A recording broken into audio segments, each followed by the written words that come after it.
Cette matinée de mardi, le ciel de Deido semble lourd.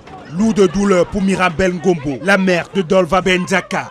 Une jeune fille de 10 ans décédée ce matin dans des circonstances troubles se tient là devant le portail du lycée après être refoulée par le vigile. Les mains crispées sur les barreaux en fer, elle secoue le portail de toutes ses forces, exigeant des réponses auprès des responsables de l'établissement.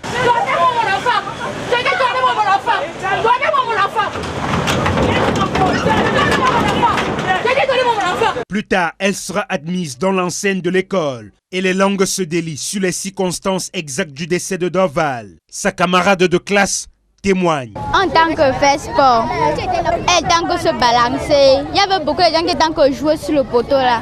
Maintenant la prof les a demandé d'arrêter de se balancer là-bas. Mais elle est toujours restée. Elle se balançait, maintenant c'est tombé avec elle. C'est tombé sur elle, ça a percé sa tête. Après, la prof DPS est venue lui porter. On l'a mis dans la voiture pour partir avec elle à l'hôpital. Quand ils sont maintenant arrivés à l'hôpital, on a dit qu'elle était déjà morte.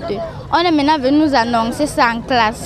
Sur l'aire de jeu du stade de handball, les marques de sang sont encore visibles. Placés là aussi, les poteaux, témoins silencieux du drame. L'impact brutal du choc a été fatal pour la jeune élève de 6e, ne permettant pas au corps médical d'intervenir, explique la déléguée régionale des enseignements secondaires pour le littoral. On a été saisi ce matin par les responsables de l'établissement du lycée bilingue de Deido. L'enfant a été conduite à l'hôpital, mais malheureusement, c'était plus possible de la sauver. Donc, les responsables de l'établissement l'ont conduite à l'hôpital et l'ont confiée au médecin. Nous avons dû revenir ici pour nous rassurer de ce qui s'est vraiment passé. Surtout parce qu'une scène comme celle-là dans un établissement scolaire, vous imaginez bien ce que ça peut provoquer. Cependant, la famille accuse la négligence du corps enseignant et du personnel du lycée bilingue de Deido, estimant qu'ils n'ont pas joué leur rôle lors de cet incident tragique. Mon épouse m'informe que ce sont les élèves qui ont amené le corps de l'enfant à l'hôpital. Ça nous a surpris, mais en principe, c'est les responsables qui devraient le faire.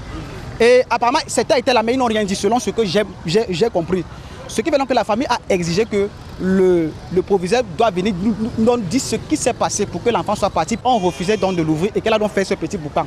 Tout ce que nous voulons, c'est qu'on nous dise ce qui s'est passé avec notre enfant. Parce que quand elle sortait ce matin, elle n'avait pas de problème. Après 2 heures d'échanges tendus entre les parents de la petite Dorval et les autorités administratives, la famille a été conduite au commissariat de sécurité publique du 9e arrondissement pour le visionnage du vidéogramme de cette tragédie. Le corps de l'enfant, quant à lui, est actuellement sous-scellé à la morgue de l'hôpital de district de Deido en attendant la suite de l'enquête.